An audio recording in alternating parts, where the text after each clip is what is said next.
Hello world, I'm Sai. In this video, I want to show you how to perform image classification on a custom dataset with TensorFlow Keras. But before we proceed with our classification model, we would have to set our workflow. Placing files in right directory is crucial for effective file management in any project. In our case, our project file is image classification with TensorFlow Keras. Under our main project file, we store image file containing custom classes and their corresponding label names. Under the image file, we have three classes: cone, cube, and sphere. In each class, we have 150 images. In our IDE, it looks like this depending on what type of environment you're using. In my case, I'm using VS Code. Make sure to install TensorFlow from your terminal. For building a simple neural network, import necessary libraries.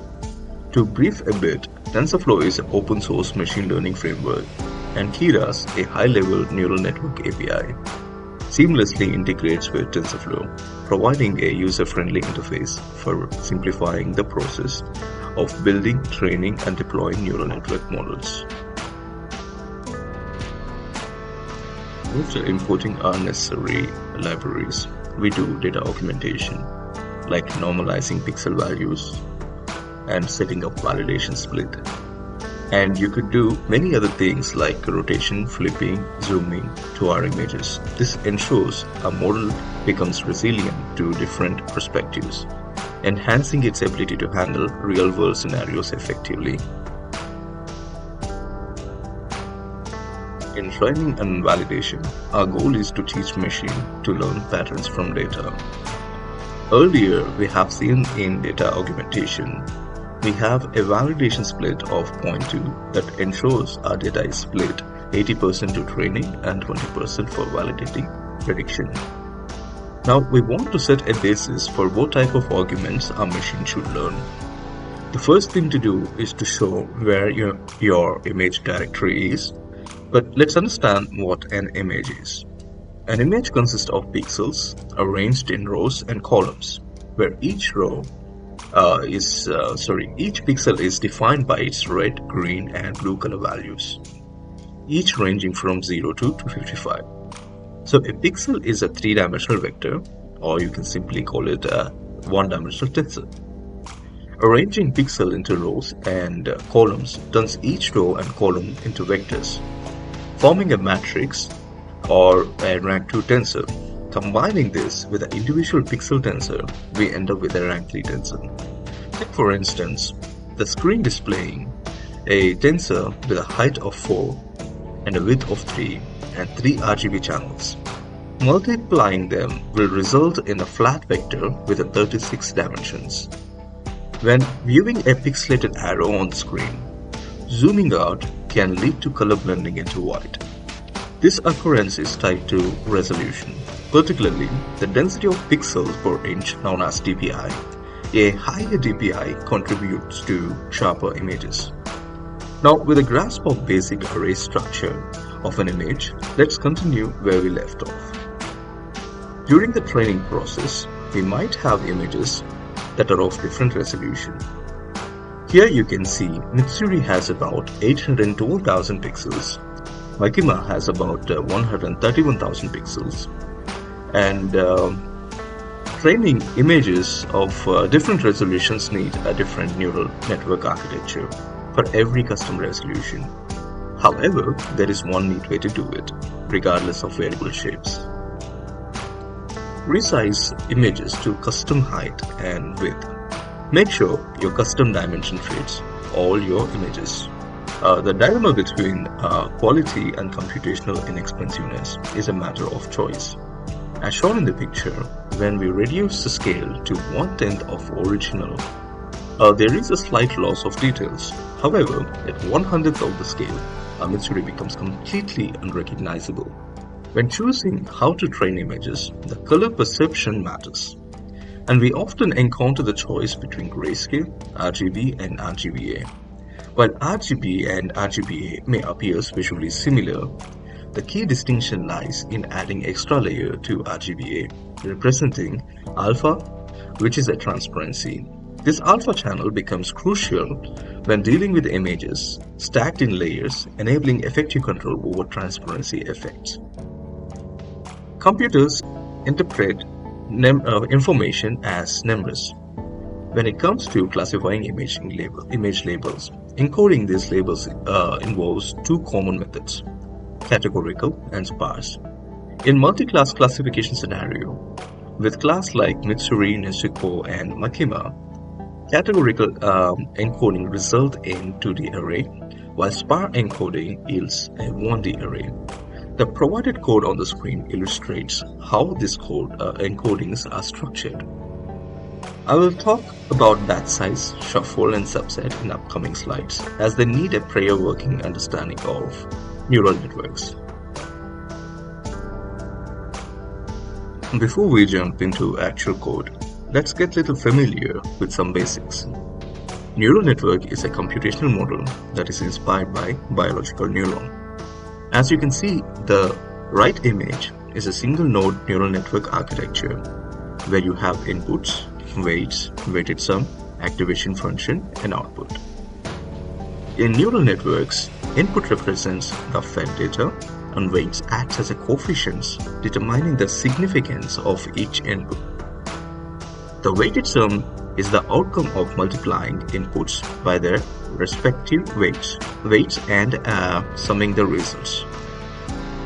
Activation function are some arbitrary functions used to introduce some nonlinearity so that it can learn interpret patterns.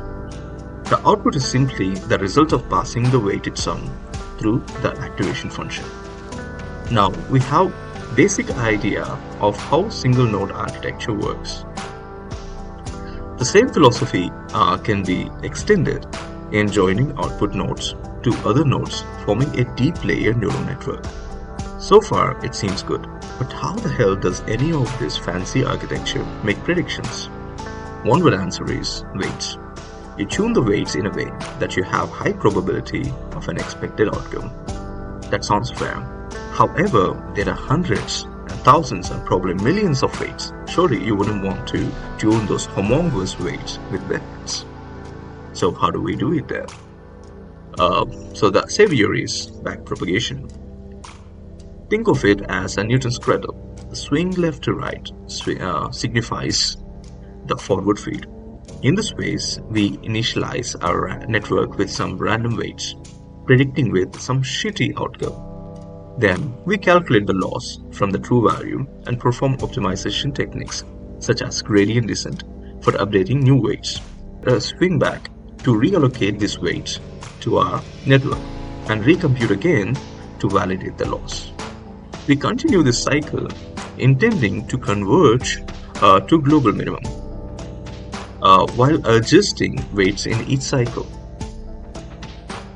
So we have seen earlier, how do we control these homogeneous weight matrices if not your bare hands, simply by hyperparameter tuning? In our case, we can control learning rate, activation function, loss function, optimizer. And we almost forgot about batch size, shuffle, and subset. Let's learn what are they.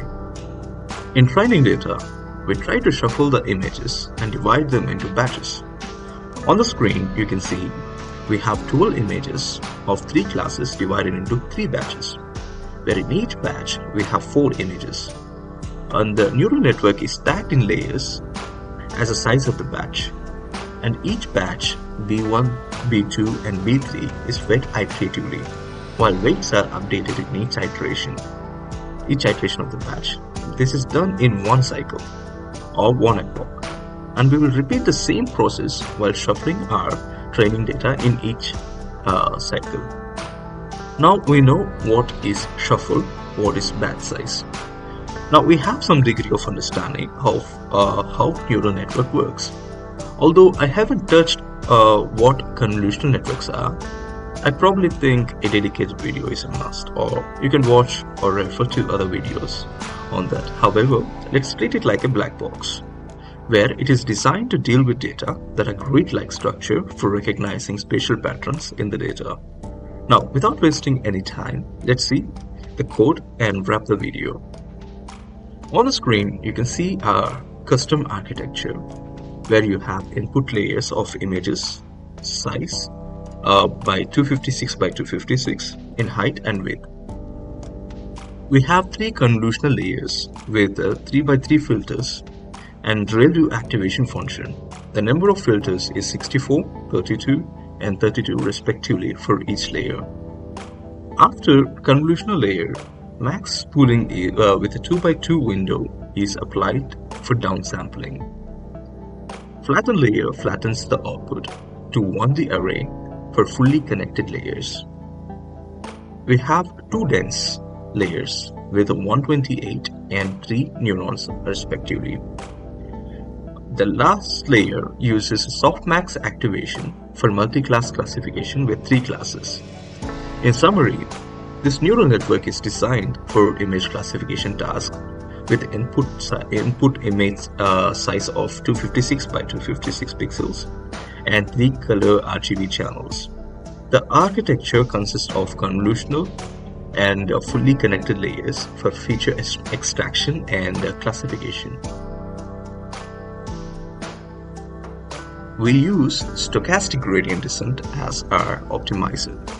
Our model utilizes categorical entropy, an effective loss function, or multi-class classification. In metrics, we will use accuracy to see how accurately our model performs in each epoch.